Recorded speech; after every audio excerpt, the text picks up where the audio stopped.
Hello, everyone. Well, welcome back to the podcast in another awesome episode. Today, I'm joined with Mia, and it's really cool because Mia was when I joined like Marketfield School. Mia was kind of the first kind of assistant helper that I knew. So it's going to be really cool to have a nice conversation. So Mia, thank you for coming on the podcast today. You are so welcome. How lovely to see you. So, would you mind introducing yourself a little bit? Yeah. So, hi everyone. So, my name is Mia, or Miss Mortimer, as I was known then to Mason. I have known Mason for a very long time when he first joined Marketfield School. I've worked there for 12 years. And then I left, and I had been in an autism hub provision near to where I live for the last 6 years. Yeah, so it's like time flies, don't it?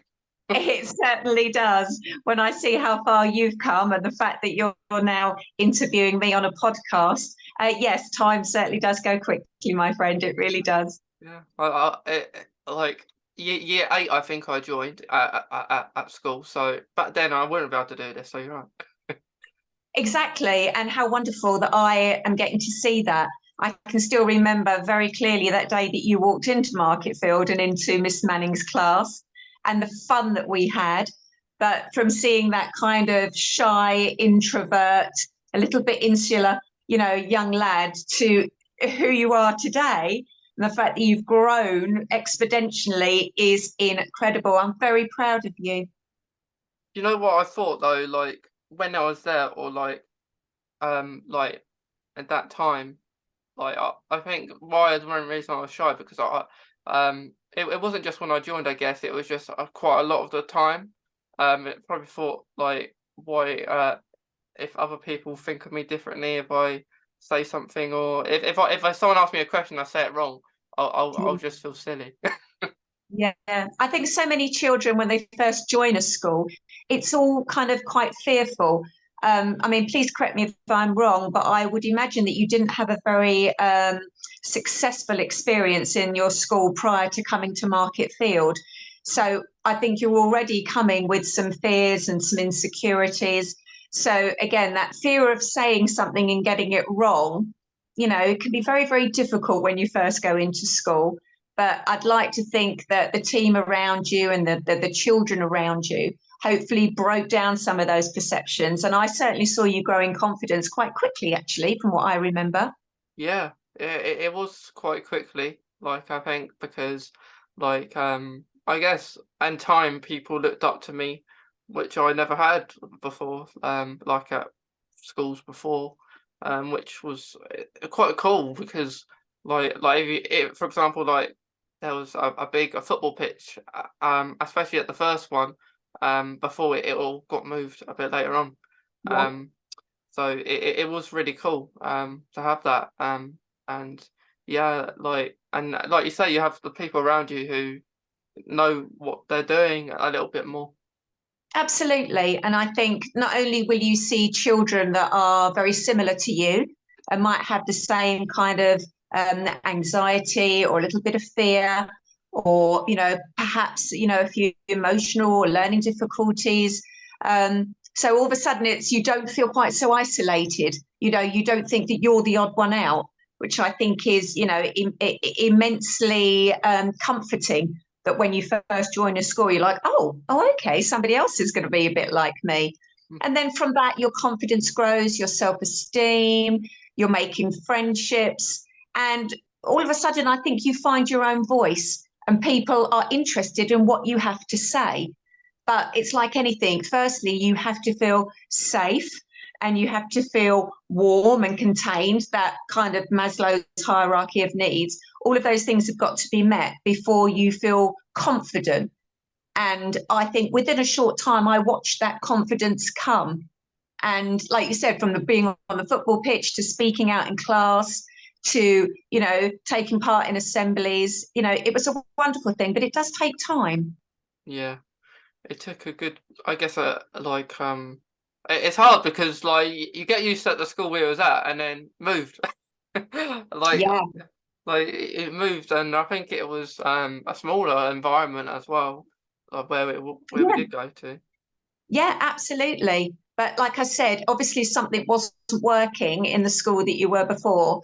And we saw that time and time again working in that school. We didn't always have children that started in reception. We often had children where the placement they were in had broken down for whatever reason. It wasn't just always an autism diagnosis. It might be for, all sorts of different reasons that ultimately they ended up coming to a school for SEND children. Um, but once they were in the right environment and once they were with trained staff who knew how to kind of bring out the best in them and accept them for who they are, disability, then you can see children really, grow in stature and become the best versions of themselves. Yeah, it was really good because like you had, of course, like we said before, Miss Manning was the first teacher. And I think at the end of that year she left, didn't she? She did. She went traveling. I think she ended up in Hong Kong, and I have a feeling she's still there. She was an incredible teacher. I loved working, with her. I was doing my degree at the time, and she was incredibly supportive. And, I'd often come in and I'd been up all night doing an assignment or an essay, and she would be like, "Oh, are you okay?" And I'd be like, "Yep, still here to rock and roll." But she was wonderful, and she gave me lots of advice as well. So, yeah, she was one of my favourite teachers. Shouldn't have them, but I do. Yeah, we always have favorite. Like I think everyone has favorite. Like teachers even have favorite students. Like Yeah. yeah, they say they don't, but they do. They do. Yeah, I always say that I shouldn't do, but yeah, I mean, I still hold so many in high regard, and I get quite emotional when I see, and hear of their successes or how well they've done, or even those that haven't been so, or aren't so happy or haven't kind of made the progress in their life that they would have liked, because it isn't always a happy ending, unfortunately. But yeah, I have incredible, very fond memories of MFS. Always will have. Yeah, yeah, and like Miss Manning actually came back to visit a bit later on. And I think it was definitely year 10 or year 11 that I was in, and I had to see who it was for a second because like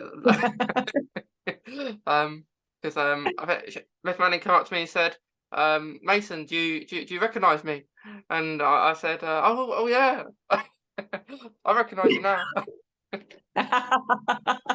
Well, it had been a few years, but I do look, we've got some fantastic photographs of us all together.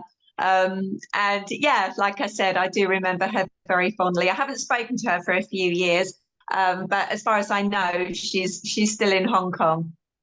Yeah, it's very interesting. Just like still in Hong Kong. Exactly. Yeah, I think she got a tremendous opportunity to kind of extend her learning, and I think they were paying for her masters. So yeah, I think it was a wonderful opportunity and a great experience for her, and something to add to kind of her teaching credentials as well. I think she went on to be then head of year or head of autism. I'm not quite sure, but she certainly grew sort of, for her career path a great deal. Yeah, it's good to travel though. Like teaching at different countries, see how they do it because it's always good to see especially in Hong Kong. Like, what's it like there? Do if she's head of autism, how do they have a like? Is it similar how they do things like over here? Absolutely. I'm very fortunate that somebody that I worked with, our last Senko actually at Hampford, where I am now, she had the opportunity to go to Africa for a couple of years to set up an autism provision there. And we're still in touch. And it's amazing to hear, the difference and, in compared to sort of, a third world country as to here. And it's very, very interesting. So And Miss Manning would talk very fondly again of her experience in Hong Kong, how it was very, very different. But they also had incredible funding in Hong Kong. Whereas here, we're getting there. But in Hong Kong, yeah, they were throwing money at it. So, yeah, it was, I'm sure, a great experience for her. Yeah, it is good. It's good that like people do well once they leave. Like if it's a student or teacher. Absolutely. Yeah, like you say, it's wonderful to see. Well, I look at Mr. Pierce, Kieran, when he first joined Marketfield, very young and enthusiastic and, again, a little bit fragile.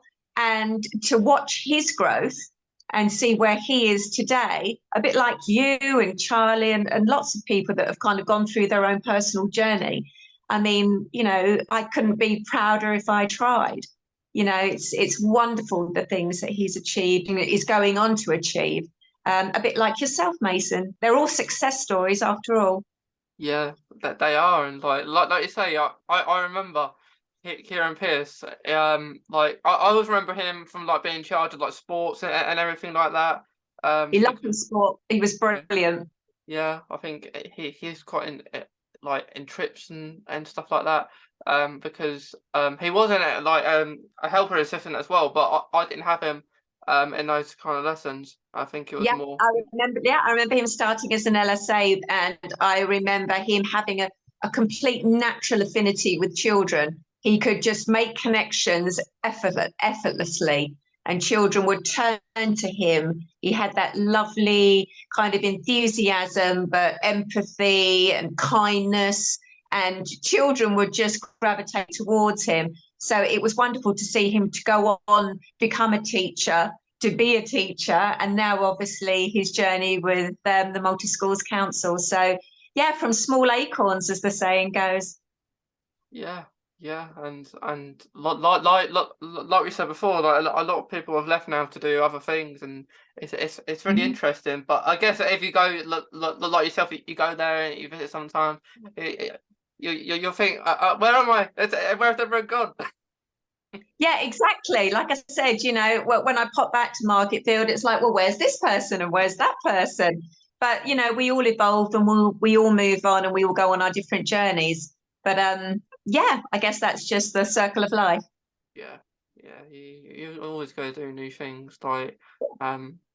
But I always feel like that with autism, there's it's involved in everything, not just schools. It's involved around certain jobs. Like if say I like football, so I would like to see more sensory rooms in stadiums. Like Ipswich, for example, because I like Ipswich, and like it'd be more like not just for autism based. Like if people are vulnerable, for example, and they can't go to every game. Absolutely. I was going to say, it's not just autism. It all comes under that kind of umbrella of SEND, doesn't it? Yeah, That somebody might just have an extra need. And, why can't they be catered for? When you look at that and you think, well, so many, children and young people have additional needs. Why aren't they catered for? Those are the things I think, like you said, that we need to kind of break down, because football should be, be able to be accessed by everybody, but it can be very noisy, it can be quite scary. And how wonderful would it be, like you said, and bring in equality and no discrimination and acceptance. Why can't they have that kind of facility where they could have children either with autism or all sorts of different kind of SEND needs, being able to access it and watch it and enjoy it like everybody else, and not only in sport, in all sorts of things in life. yeah, yeah. Like there was a few years ago, before 2019, I was doing this work placement, and I had to explain what autism was and what Mm-hmm. Crohn's was because they didn't know it. And at first, I said, "Are you being serious?" Because I did think they were. I understand about Crohn's because that's understandable, but maybe autism is a bit more noticeable. But and then they say they've heard of it, but they don't really know what it is. And what Mm. what I said was is autism for me is different for everybody. But for me, in this instance, I may struggle to ask for help. So for example, especially this was at the start of my, even at Marketfield, like say if I was in a class, in my probably in the class that you was in as well. I Yeah. would so say Miss Manning's doing a lesson or something, and everyone else knows what they're doing, and they're Mhm. getting on with the work, and then teacher come over to me. It might have been you, and say, How you doing, Mason?" And then I'll say, "Yeah, I'm doing all right, I'm doing all right." Because if everyone else, I don't want to be the odd one out. Sometimes I won't. So it's but wouldn't want to be the only one who didn't know what they were doing. Um, Mhm. sometimes. Yep. I mean, again, in nearly 20 years of being in education, that's where having a either good teacher or a good support staff, it's all about knowing your individual children. If you've got a class of 10, which I think we were back then, I mean, they're a lot bigger nowadays, but I can remember those classes being around 10 pupils. And it's all about kind of, as they always say, if you've met one child with autism, you've met one child with autism. Everybody kind of, sees things differently, learns in a different way. But if you've got a good teacher and a good LSA or TA, whatever you want to call them, and they start to really make connections and relationships with their children, and they can notice their areas of difficulty, that's when support is always put in place. So it might be that you had difficulty asking, but one of us probably would have noticed that that was your area of difficulty. And I would like to think, fingers crossed, if I remember rightly, that that support was then put in place. And it might be that you needed more help with a visual timetable, or that you needed the lesson breaking down and, writing it on a whiteboard so it was next to you. So it was kind of done in segments, because we all learn differently, we all hear differently. We might have an audio processing disorder, as well as autism and all these other things. But, if you take your time with children and get to know them on a real personal level, what works, what doesn't work, hopefully you can find a way through for them. That's the beauty of being in a special school in a class of 10 as opposed to a class of 34. That's when you can get that individual kind of attention when it's needed. But that was how your autism kind of manifested itself. You had trouble asking for help, but a good member of staff would know that and offer it before you needed to ask. Yeah, yeah, I definitely agree. And like, I guess at that time, I kind of like, I would worry about what other people thought of me if I Yeah. did get it wrong. But now, I'm like, I try, and I don't. If I get it wrong, I just laugh about it now. Well Yeah, done. And do you know what that is? It all taps into the word resilience, doesn't it? It's the fact that, I think we as a society, be it SEND or be it anybody neurotypical, everything is kind of fear based. Sometimes if we face our fear, it's amazing how far you can go, but it still can be very difficult. That kind of fight or flight. It's how we're conditioned to be. But I think once you kind of learn to face those fears and think, do you know what would be the worst thing that could happen? When you kind of like move your mindset, get into the growth mindset, the world can change on its head. And like now you think, do you know what? I'm going to try it. And if it doesn't work out, oh, well, it doesn't work out. And that, will open up a whole new world to you, because what if you do succeed? What if you are okay? And look how far you've come, probably by just saying, do you know what? I'm going to have a go. yeah, That's resilience. yeah. I guess it's better. It's better to try than just so like spend ages thinking about it and what other Yeah, people think. absolutely. Yeah, I've gone through lots of experiences in my life and I thought, I can't do it. I can't do it. I'm just too scared. I can't, I'll never be able to do that. Before I know it, I've talked myself out of it. And as I've gone through my life, I thought, no, you really do need to kind of face your fear. And when I've done that, and if I have achieved or I haven't fallen on my face, which I've also done on many occasions, that kind of surge that you get, achievement, that resilience to think, I did that. You know, that's all part of life's journey, isn't it? Is learning to be a bit, I call it Teflon coated, where, you know, you can just kind of, you know, wipe these things off, or, you know, they don't stick with you. You can sort of brush yourself off and start again. Definitely. And like it is all about that. And I guess when I was like joining Marketfield, I wouldn't have thought I would do a skydive back then, and I did it. Absolutely. Yeah. I mean, I look at it and I think, you know, for me, it was, you know, oh, I don't know, probably doing my degree. That for me was, you know, I never ever thought in a million years it was something that I would be able to do or achieve. And with lots of support from those at Marketfield, Sue Anderton and Miss Manning, Sarah Cope, Gary Smith, you know, everyone was sort of saying, you can do it, you know, Mia, you can do it. I said, but I've got 3 children, I'm on my own and I need to work. But, you know, I didn't always get it right, but I still persevered, and you know, I got my resilience, and I thought, what's the worst that can happen? So, yeah, it's wonderful to see some of the children or young people now, like yourself, having been in those kind of vulnerable positions when they first joined school and being that kind of introvert and not having a voice, to the people that you are today. It's incredible, incredible, Mason.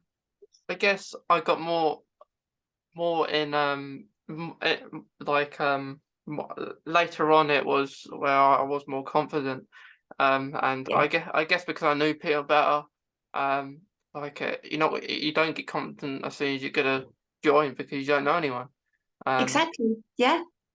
Your self-esteem and your confidence, your resilience, all of those things are kind of learned. They don't necessarily come easily, particularly with children with autism, knowing about emotional literacy and, you know, the naming of feelings, and, you know, they don't kind of come easily. So once you've got all of those things on board, you know, well, like I said, you know, the, the world is your oyster. It literally is.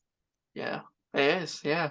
And it is hard because to like you did have certain, I think a lot with Miss Manning were about emotions as well, weren't they? Like a lot about emotions, about a lot. I just remember lots of emojis on the Yeah. screen. Absolutely. I mean, nowadays it's kind of, we do the zones of regulation or the colour monster for very little ones. But back then it was kind of, we worked an awful lot on emojis. I mean, you know, it's come a long way since then, but we worked really hard, particularly me, because I guess that's what my degree was in. It was kind of that therapeutic communication. But it was all about kind of working with children and young people about their emotional and social health, and not just their academic kind of ability. It was very important to me, still is. I'm very passionate about it, that those things are aligned, you know, that there is as much, you know, importance placed upon social and mental health of children and young people, as well as academia. Definitely, and I think a lot more now is talked about mental health than maybe back then, um, because I think the pandemic kind of boosted that with people speaking about mental health, but Mm-hmm. because it is a hard topic because like especially if you are like going back maybe in year 8, you struggle to know what mental health is because mental health is quite hard to explain what it is because of course it's different for everybody and everyone else has a different experience. Absolutely. I mean, and it can happen, you know, from a very young age. Now it's becoming far more acceptable, and there's almost a drive behind it, particularly since COVID, I think, where we are trying to introduce talking about mental health and emotions from a very, very young age. So I've got an early years in the hub, for example. So she's 5, and we work with the Colour Monster book, which is wonderful, which is an introduction to how we feel, what it might feel in our bodies. You know, if we get, you know, a tickly tummy, or we might feel a bit nauseous, or, you know, we might get overly excited, we might be sad, we might be calm, we might be happy. So we kind of give them that emotional literacy, tell them about those things, you know, and we probably deliver at least a 1-hour session per week now, because we have the ability to do that in the hub where I am. And I work right the way up to year 6, because the sooner that people start talking about their mental health, better, because they need to know what's going on. And that could be from trauma, it could be from autism, it could be ADHD, it could be what's going on at home, a divorce in the family. You know, there's lots of different reasons why children might question, you know, how they're feeling. So I think the sooner you talk about it, the better. Yeah, it is very important to talk about, because Mm. like you always, like at school, you always have a person that you trust, maybe talked about certain things more Yeah, than someone else, yeah, because you kind of connect maybe to maybe an assistant teacher, or a teacher, or just a member of staff, um yeah. which And is again, it comes back to, again, members of staff knowing the children that they work with. It might be that you might see a child come to school and they're not their normally bubbly self. And you think, there's something not quite right there, you know, and it's about making that kind of connection, having that relationship with children, checking in, you know, how are you doing? I've noticed, or I'm curious that you're not yourself at the moment. To have a member of staff, I think, well, ideally in every class, let alone in every school, who are either trained, you know, with mental health or attachment theory, that, you know, they can notice that there might just be a child that is really searching for somebody to try and talk to, because their kind of inner world is in, you know, turmoil. So I think if you have either a trusted adult or somebody on the pastoral team that's used to talking to children, I think it becomes a lifeline for a lot of children. definitely. And there was actually a situation later. It was quite late into the Marketfield, but there was a situation where I actually helped teachers get autism training for just a misunderstanding. So what the misunderstanding was I got, because this was like exams, kind of preparing for exams kind of time, and I was doing art, and then I think the art teacher said to me, "You go for lunch now." And me thinking, I might have to be back a little bit early. I went to eat lunch, and then like I had a couple of staff come up to me saying, "What are you doing?" And then I said I got told to eat lunch, and then maybe they it was just understood differently, or just the communication wasn't that great. Um, because maybe say you got, like, it's hard because lunch can mean different things in schools. Absolutely. And it's all about clarity of language. You know, again, children with autism, not just children with autism, you know, they're very literal thinkers. So if you tell them something, you know, if you say to them, you know, would you like to, you know, stir the porridge in this bowl, you know, and they don't want to, then they're not going to. If you say, well, you can go and have your lunch now, for you, that might mean going to play outside, or it might mean going home, or it might mean going to eat your lunch in the dining hall. It's that clarity of language. There has to be no confusion around that. Yeah, yeah. And then what happened after that is I go to I went to speak to my teacher, Miss Halls, at the um Yep. and then we was in we had a word, and then she was very good, and then we went to the deputy head at the time, Miss Whitehead at the time, Yep. and one of the MDA staff was in there as well, and I don't think she was too happy about it, because at the time, because she didn't want to get told off. But it Yeah, wasn't the fact about getting told off; it was more the fact just understand a little bit better.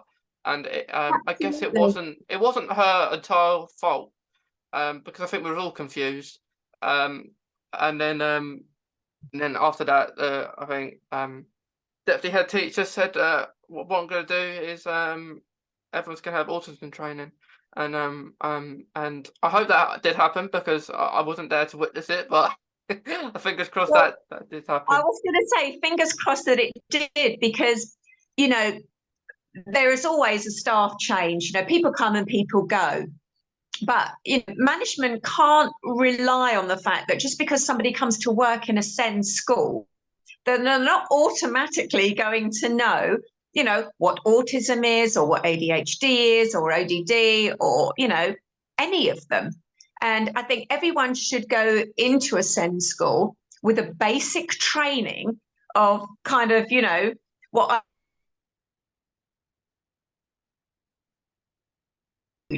but there are some fundamentals, I think, that everyone should know once they're going into working in a school with SEND. End Yeah, of. You know, definitely. I just think those things have to happen. And then I think all teachers, you know, be it in a normal, you know, a primary school or a high school, mainstream school, again, I don't think that there's enough training for those teachers or NQTs on autism or SEND. I think that's something else that needs to really, really be addressed, and particularly LSAs and TAs. Again, I think, you know, they could do with having, you know, some basic training whenever they join as MDAs, because, you know, it's growing all the time, you know, so these things should be recognised and they should be supported, and then incidences like that won't happen so much because, again, that clarity of language should be there. Yeah, and that it's not a bad experience than what maybe was happened in the past, where no one has no knowledge of autism. But like you say, I think it's better for everyone to have a little bit of knowledge. And you know, sometimes with and then like say the teacher's not in, and then Mm-hmm. the reply teacher, like the teacher, a cover teacher comes in, and Yes. I think they especially should be knowing everything about this about the students before they've took it. It might be even for a day, but they should know a lot about them before coming in, because what I found, what happened is when in school, a lot of them, maybe a supply teacher, didn't have any clue who you were or anything about you. They just took the lesson. Yeah. Absolutely. And the amount of situations that I've been in or then had to kind of be called because through no fault of their own, you know, these supply teachers, they don't necessarily know where they're going, you know, until the evening before. But the amount of times that I've been called because there's been an incident, because a particular teacher has spoken to a particular child in the wrong way and has just either caused an incident or, you know, exacerbated an incident purely because of the way that they've spoken to them.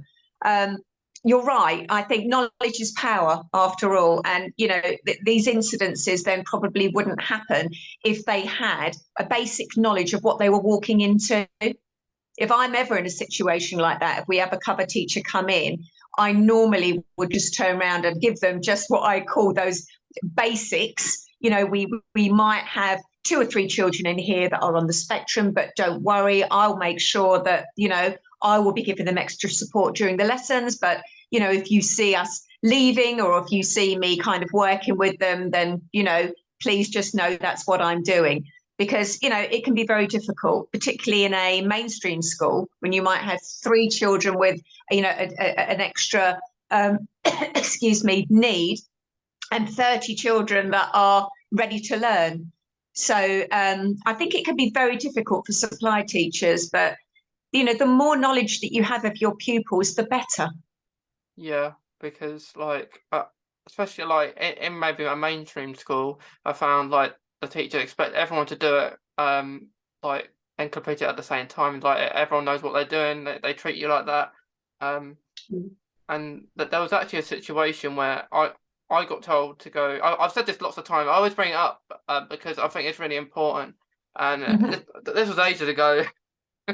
um, and what happened was it was after lunch. So at the school I was before Marketfield, there was kind of a send kind of little class, tiny it was, and I got told to go to the library after lunch. So there's about 5 or 6 of us, and one of the MDA staff, that like the one of the helpers actually was with us, and we waited 15 minutes, and then we was really confused because teacher wasn't there, and then we went back to the class which the teacher told us to go, and there was about 3 students sitting down, um, 3 students sitting down, and then we walk in, and the teacher says, "Where you been?" And at this point, I'm very low on confidence because it's almost like you're getting interrogated sometimes.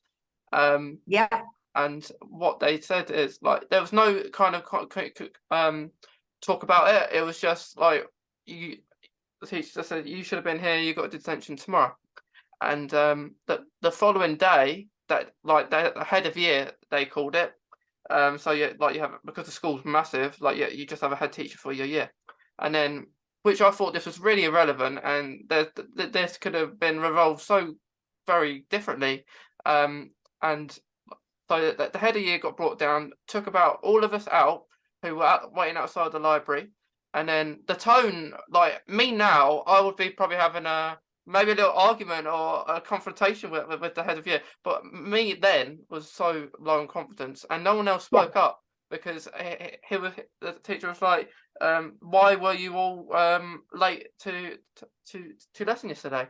And then he ended up saying, I ended up saying, I just thought I just did what I thought was right. The half the class went, so I wouldn't think that would be wrong. Like, and then the teacher head of years says, "We'll let you off this time." And then my mom's thinking, "Let him off for what? I did what I thought was I was supposed to do." And then yeah, that could have been all differently. So like, I thought And how amazing! How, if you don't mind me asking, Mason, how long ago was that incident? that was probably that would have been year 7. And it stuck with you. Yeah, And all this is this what time. I'm saying. Yeah, all of this time, and this is what happens with children. And it might be, particularly with trauma, something like that will stick with you for the rest of your life, because not only was it fundamentally wrong that you were told to go somewhere, you weren't to blame, and they'd obviously got the wrong end of the stick. And it's desperately unfair. But as you've said, back then you wouldn't have the confidence or the self-esteem or the resilience to turn around and say, whoa, whoa, whoa, whoa, whoa, no, that's not fair. I'm sorry, I'm not going to have an argument with you. I'm going to be respectful. However, I am going to stick up for myself and say that's not fair. But, at that time, it's year 7, but it stays with you, something like that, because it's that fear, it's that feeling uncomfortable, it's that fear of being told off, and the fact that you felt that you were wronged, and you were. And those are the things that stay with you. The good stays with you as well, the things that you achieve. But those traumas, those traumatic moments, they stay with you for the rest of your life. And I do wish that some members of staff and some teachers, they do often have the hardest job in the world. But I do wish that they would realize sometimes the impact that those words can have. Yeah, I do too, and that was one of the incidents that did happen there, and that they say they understood it because they knew I had autism when I joined, and like if my mum or spoke to them and that they were saying he's doing really good, and they would say that because I'm not saying anything, I'm not asking for help, I'm not asking for support, I just do it because Absolutely. I know I'm not going to get the help anyway. Yeah. Um, and then And that another, again, yeah, that is again, it's very frustrating as a member of staff. I see it all the time, particularly with girls who do tend to mask. I mean, you by your own admission, you've said that rather than make a fuss or cause a fuss, you would keep quiet. And people would say, "Oh yeah, Mason's doing all right. Never says boo to a goose. Never hear from him. He must be doing okay." But the silence is deafening, because you should be saying things. And again, a good teacher or a good member of staff will think, now, why is that child so quiet? They need to find their voice. They need to be able to kind of step out of that comfort zone and find their voice. But that sometimes needs to be cultivated. They need to be helped with that, because otherwise they go kind of, under the radar. And, that's not good either, because they need to find their voice. yeah, it's not, it's so hard because other situations is where I got told like I was lost I was lost in to where I had to go, and I stood there thinking, I don't know where I am. And then I got this teacher, and as soon as he came, I knew this was not going to end well. Yeah. um, and because he said, Get your planner out." So he had like the map of the school, and then I spent probably a few minutes looking for it, which you can just see that his facial expressions that he wanted to go, and he even said, "Hurry up," because he's got somewhere to be. And I even said to him, I said, "If you need someone to be, I'll just find, I'll just figure it out myself. Don't worry about it if you don't want help." And he said, "No, hurry up." And then you know what he did? He said, like, "You see this here? You go to over there, then you go around there, you go around there, go around there." And then I'm just saying, "Yep, yep, yep, yep, yep," because I'm not gonna question him because I know he's got someone else to be. And I Yes. thought, and I think to myself, um, I, not just an autistic person. I think anyone would struggle to follow those instructions. Anybody would have been exactly the same, let alone somebody with SEND who's already got all of these other anxieties that they've got to deal with. But again, it's teachers and LSAs, and they have a responsibility to approach children and young people in a certain way, particularly if they know that they have SEND. They're going to need, a little bit more empathy and a little bit more understanding and a little bit more kindness because, they already are having a tricky time. They're already finding just getting out of bed and going to school is enough to set their anxiety racing. So then to get somewhere and then to be lost, it's really, really tricky for them. Again, it comes down to teachers, learning staff, knowing pupils, having a relationship, becoming attuned. It's so important. It really is important, and like I was amazed when I joined Marketfield for one, but maybe like getting changed in for PE, for example, where like a lot of people took their time in the change rooms at Marketfield, and I was very surprised that I didn't get that experience before because the previous school is that you had maybe as soon as you get in there, everyone's in there. They say you've got 5 seconds or 5 minutes to get changed, or otherwise you get locked in. And so I was very much rushing to do that, and sometimes I would get half change in there and half change out just so I'm not locked in. And then now I know that it was a joke, but it's not very not like funny joke. It wasn't funny. And again, it's that clarity of language. If somebody says to you, "You will be locked in," why would you not believe them? So you're already starting a PE lesson fearful. You've already got that fear. And a teacher may have just said it jokingly, but then he needs to know his pupils, and there will be pupils there that will not be able to take a joke, sarcasm. They're very literal thinkers. So again, it's knowing how to speak. It's knowing those kind of keep your instructions simple.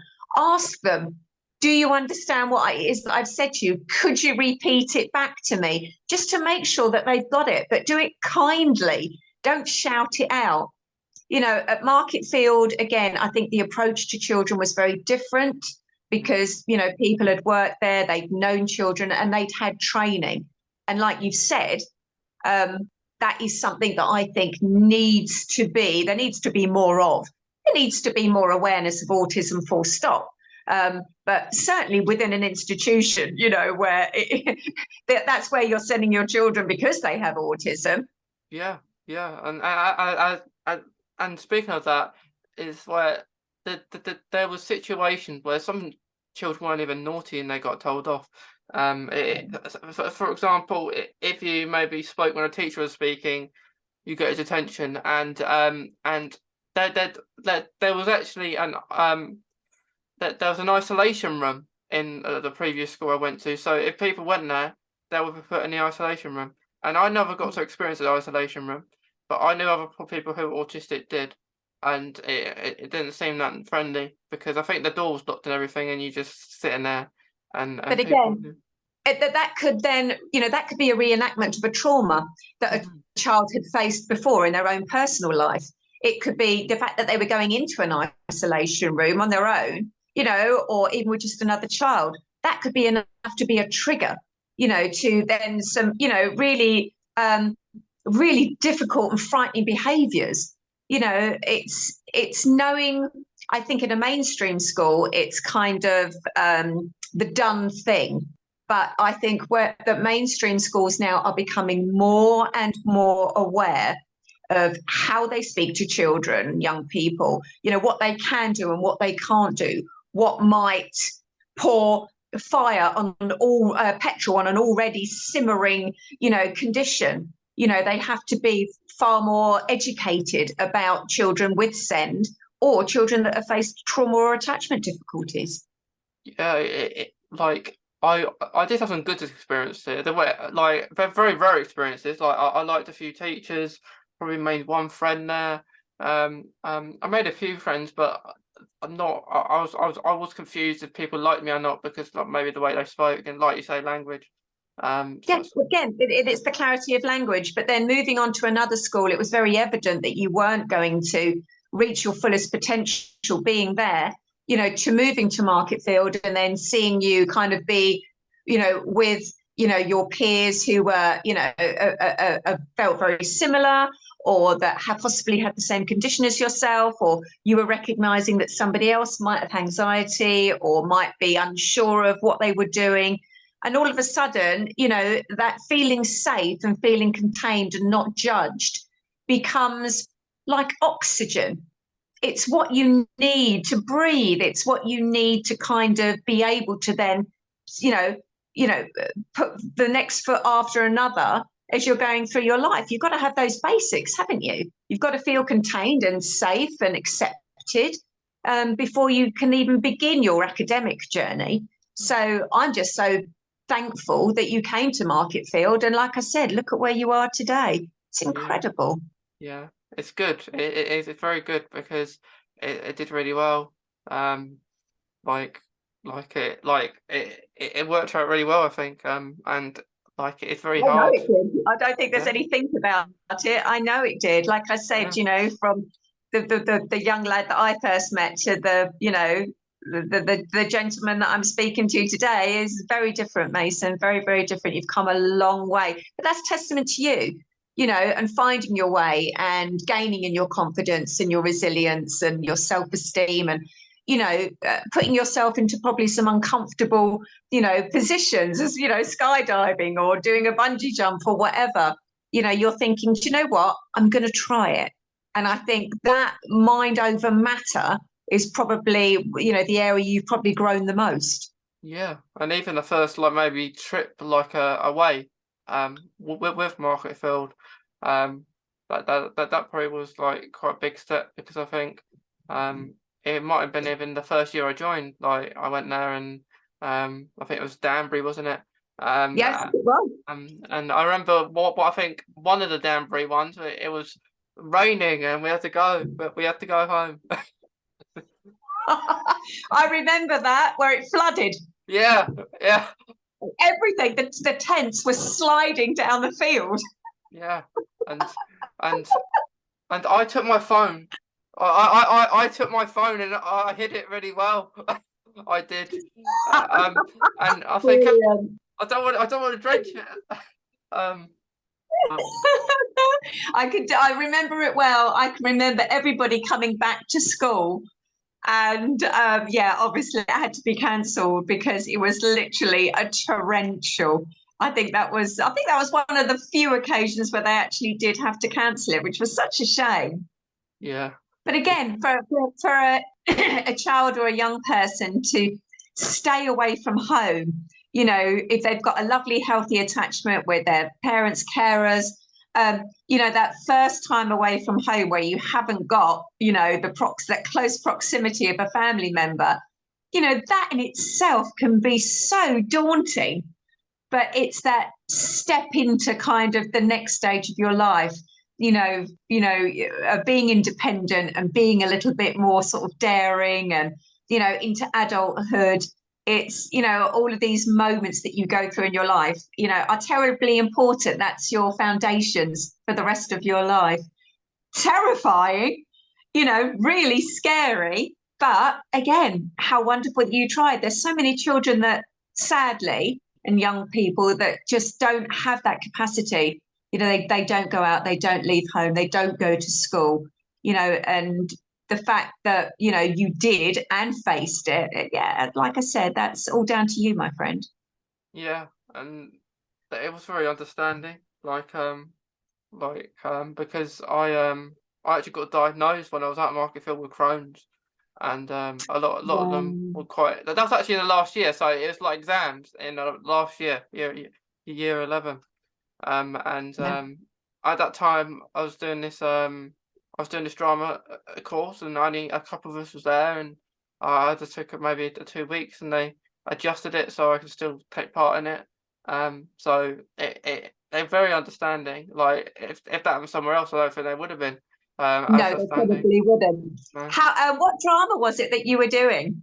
It was I can't remember. As like it was like it was weird because it changed. The exam changed and everything, so it was half writing, half actually acting it. And I know I played a multi-role character. Yeah.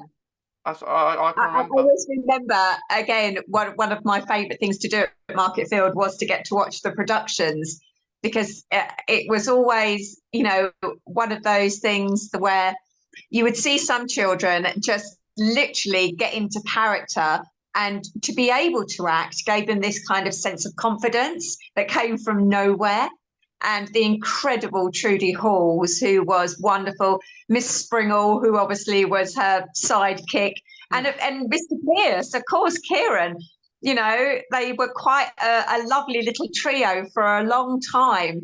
You know, where that drama, and I saw some incredible performances, and it was one of my favourite things to do was to get to see the performances and then take their exams and have these, you know, examiners come in, and I was always part of the audience, and I felt so honoured to be there. It was really fun. Um, I'm so glad that you got to do it. And do you have fond memories of it? yeah, I did really Miss Trudy Halls will tell you, like when I joined, I did not like drama. I wasn't confident enough, and I wouldn't do No? it. And then as the years went on, I thought I was more serious about it, and I did really like it, and like Yeah, acting. Um, yeah. And again, it kind of gives you a chance to be somebody that you're not. It's almost like you'll give them permission to be silly or to take on a role, you know, and to dress up. It's and like I said, I was quite sad that it's not there anymore, because I saw, you know, children that would normally not speak, you know, not come out of themselves, you know, that for that 40, 50 minutes where they were doing this play, you know, they shone, they absolutely shone. So I was quite sad to see they don't do it anymore. yeah, I think our year was the last to actually do it, and then they got rid of Um, it because I think after our year, the whole band split up, didn't they? Like, I think later of my school year, I think near enough when I left, Kieran Pierce took it full time at schools. yeah, And I think Miss Halls went to the college. I'm unsure she's still at the college now. yeah, Uh, she's still there. Yeah, she is still there. I spoke to Savannah's teacher, obviously my youngest daughter, who's still at Marketfield. I spoke to her and said, you know, I do hope that Miss Hall's Trudy will still be there when Savannah joins the college. So I'll get to see her again. Yeah, I'm yeah. incredibly fond of her. She was a lovely lady. Yeah, she was one of my like favorite teachers there. Yeah, I'm not surprised. Yeah, um, it was very nice, and Miss Springer as well. Well, I think when I last went to visit, I got told she retired now. So Yes, yeah, she yeah, has. Yeah, sadly she left, and I, you know, that will be, you know, Marketfield's loss, because again, she was an incredible part of the community of Marketfield School. She really was. when I first joined. Again, she was a friendly face and very encouraging. And yeah, her and, like I said, Trudy Halls, what a team. And then obviously Kieran once he joined. Yeah, like I said, they were like the Three Musketeers. Yeah, but it's a very good times, I think, like with everything.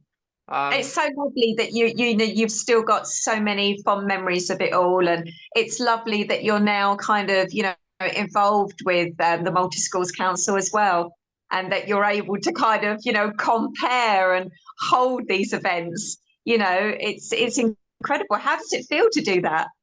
It feels pretty cool. Like I only the other week after recording this, I spoke to teachers online, like about sport, like involving like maybe different people with differences Yeah, on sport, and I think I've 80 people, but I didn't see everyone because they had the cameras off. But when they spoke, they had it off, and that doing the different events, doing a talent show last year.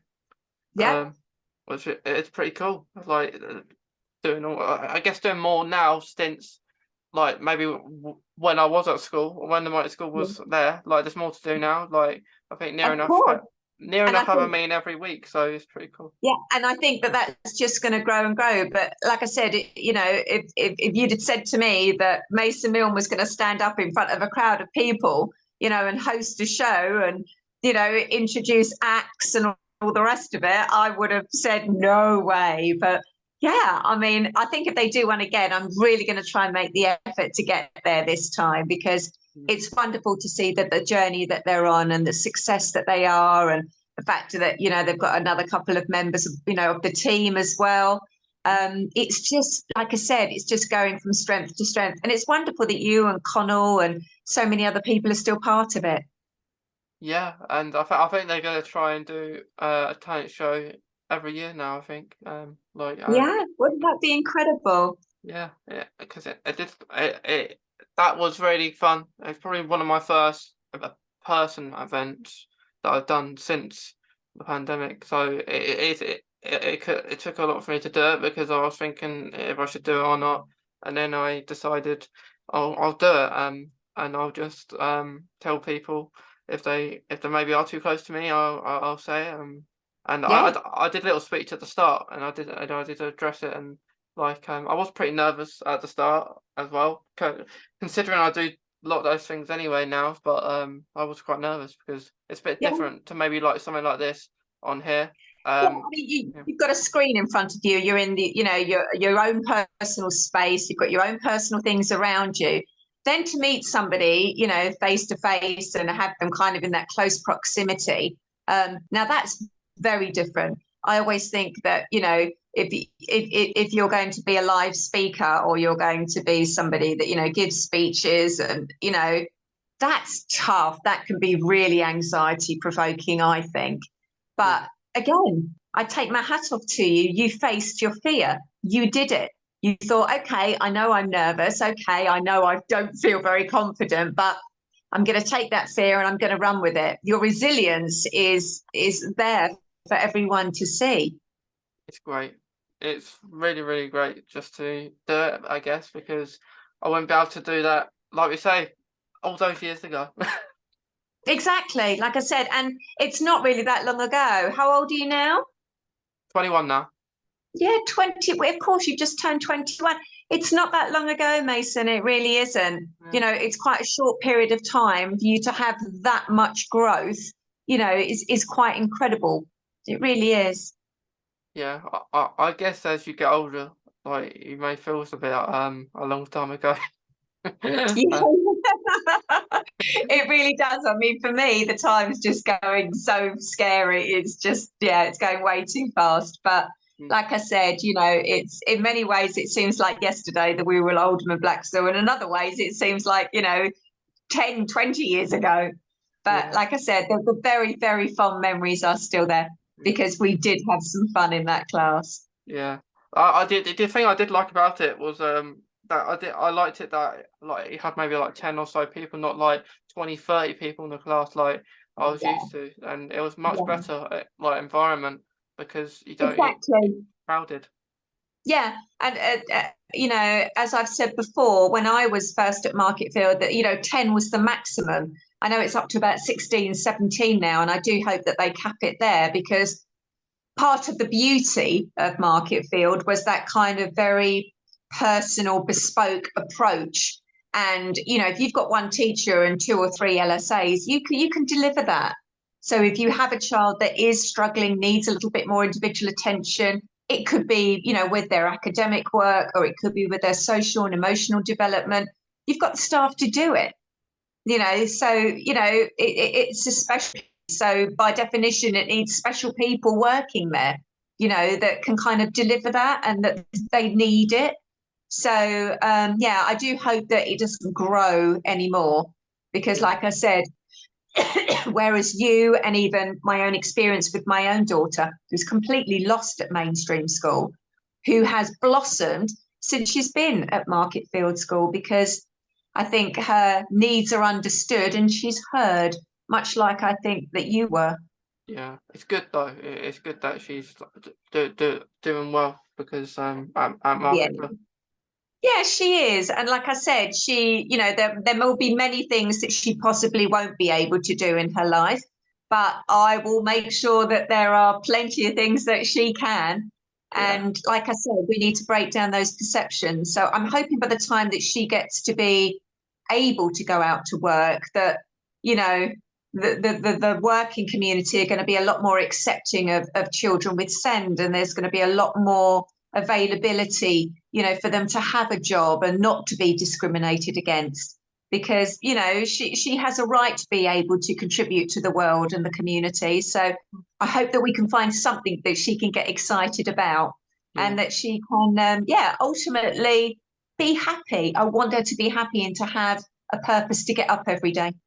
yeah. That's the main thing, right? I think when you do have a job and it's something that you like and you enjoy, I think it's better than just going on it because you need the money, which like I think it's really good when you have something like you enjoy. Oh gosh, definitely. I mean, for me, working in a school is never going to make me money, but every day I go into work, and, you know, I thank God for the children that I work with, the people that I work with, and no 2 days are ever the same, which is what I love. But I can't imagine doing anything else now. You know, I consider it an honor to work with a lot of the children that I do. They are incredible human beings who, for no fault of their own, face, you know, difficulties every day, but, you know, they get through it. And if I can help them along that journey, then, you know, I've done something right. Yeah, yeah. But fingers crossed, it all worked out for like your daughter and everything. Yep, I hope so too. Like I said, she's 14 and she's got an attitude like you wouldn't believe, Yeah, because she's 14.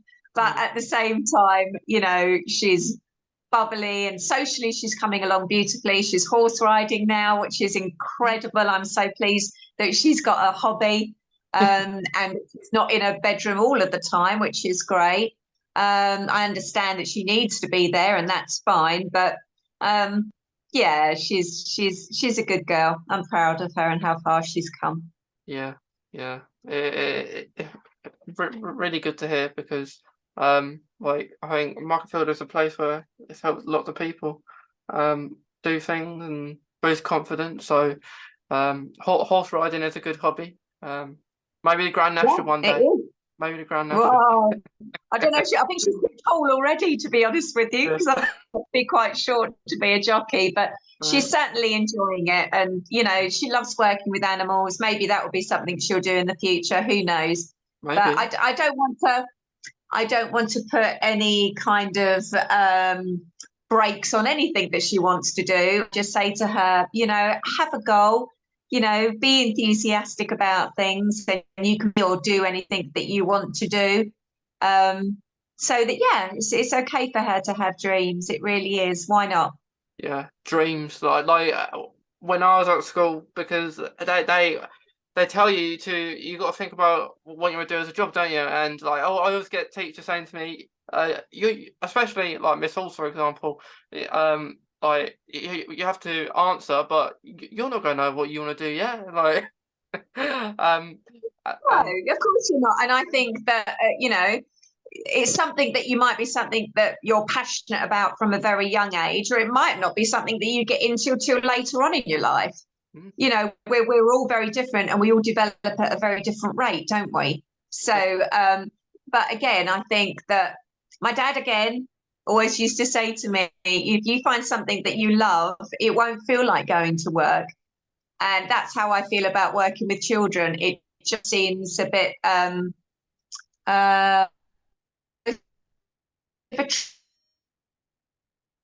like difficult days, but on the whole, it's a blessing. It's a blessing to be able to work with them. Yeah, it's at least you enjoy it, because that's the main thing. I do. Yeah, I love what I do. I really do. And I always have for the last 20 years, So yeah, I've always said, put me in a room with loads of children and I'm at my happiest. Yeah, yeah, Not so much adults, but yeah, certainly children or young people. yeah.